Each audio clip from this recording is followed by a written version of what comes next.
Sponzorem pořadu je Drixon Group, výhradní dovozce lékařských přístrojů pro fototerapii.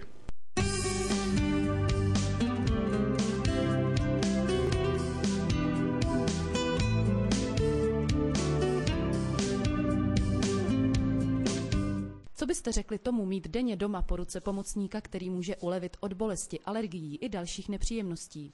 Není nic snazšího, než v okamžiku, kdy vás něco bolí, stisknout tlačítko a nechat na sebe působit léčivý paprsek.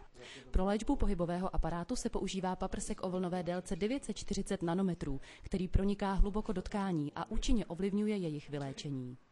Jedná se o paprsek, který odpovídá infračervenému světelnému záření, tudíž není okem viditelný. Spatřit byste ho mohli pouze s použitím kamery s nočním viděním nebo speciální optikou. Při zapnutí tedy uvidíte pouze 3 diody sloužící k zaměření ohniska léčby.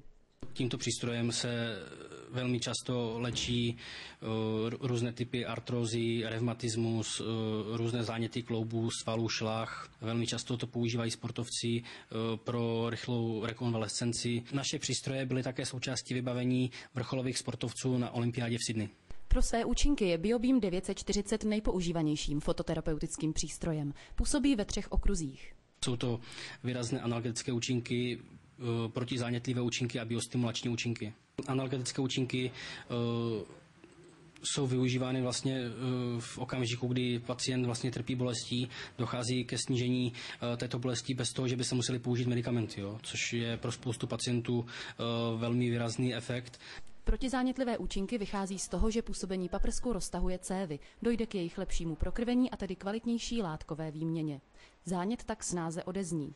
Biostimulační účinky, jak už napovídá název, stimulují buněčný metabolismus a regenerují tkáně. Tento přístroj ale není jediný, který vám může ulehčit při potížích. Jsme výhradním zástupcem pro Českou republiku, Slovensko a Polsko. Zabýváme se distribucí fototerapeutických přístrojů pro léčbu různých nemocí. Kožních problémů, pohybového aparátu, alergické nebo senné rýmy nebo drobných poranění v dutně ústní.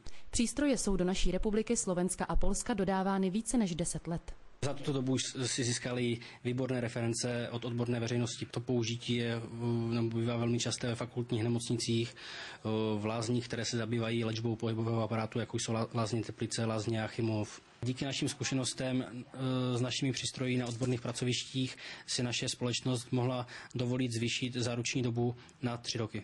Protože pacienti léčbu světelným paprskem často vyhledávali, byl jen krůček k tomu, aby je chtěli používat i doma. Tím, že došlo k výraznému snížení ceny za poslední dobu, můžete přístroj kdykoliv použít v pohodlí svého domova. Dokonce podle odborníků klidně i několikrát denně. Nebyly zjištěny žádné negativní účinky, naopak přístroje můžou používat i pacienti, kteří například jsou kardiaci nebo mají nějaký cizí předmět v těle, jako jsou endoprotézy, různé šrouby a podobně. Tímto přístrojem se nelze předávkovat, to vlastně světelný paprsek, který přístroj vydává, je absolutně neškodný. Pravda, třeba na bolavé svaly na zádech či na páteř bychom si sami nedosáhli. I na to se ale pamatovalo. Součástí balení jsou také pružné upínací pásy, které slouží k připevnění přístroje na postižené místo.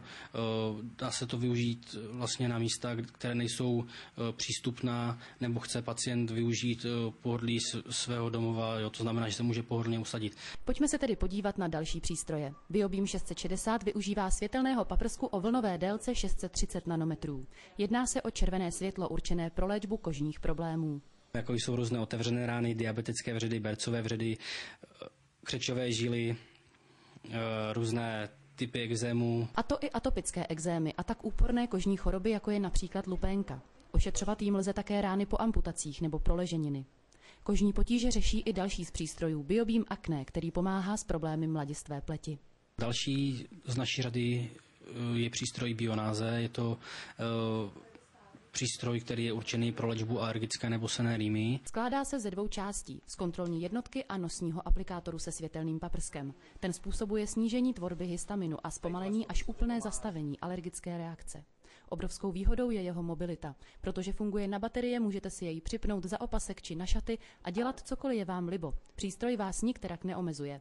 Nejrůznější potíže v dutině ústní či v okolí úst zase léčí BioOral. V ty opary, různé rány po vytržení zubů, záněty dásní, paradentóza. I tento přístroj můžete použít na drobné kožní problémy a vzít ho bez obtíží i na cesty nebo nosit do práce.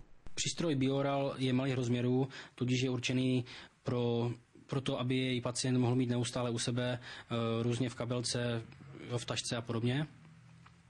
Na rozdíl od přístroje BioBeam 660 je určený už svými rozměry pouze pro léčbu malých poranění. Všechny jmenované přístroje mají výraznou známku kvality. Jsou přímo schváleny ministerstvem zdravotnictví jako lékařské přístroje. Jsou samozřejmě také schváleny v celé Evropské unii. Aplikace je naprosto jednoduchá. Pouze přístroj přiložíte na příslušné místo a necháte působit potřebnou dobu, obvykle 5 až 10 minut.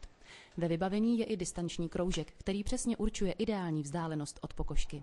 Můžete využívat 2 režimů, nepřetržitého nebo pulzního. Používá se pro přepnutí těchto 2 režimů a pro zapnutí pouze jednoho tlačítka. Přístroj je napájen z elektrické sítě prostřednictvím AC adaptéru. Pacient přiloží přístroj na ošetřované místo, zapne přepínač do požadovaného režimu, to znamená do kontinuálního režimu, a začne s aplikací. Fototerapeutické přístroje podle zkušeností dokážou opravdu hodně. Žijeme v době, kdy si už mnoho lidí začíná uvědomovat, že co věnují svému zdraví, se jim 100násobně vrátí. Mezi našimi pacienty jsou i lidé, kteří měli například před endoprotézou kyčelního nebo kolenního kloubu a díky léčbě naším přístrojem se dokázali operaci úplně vyhnout.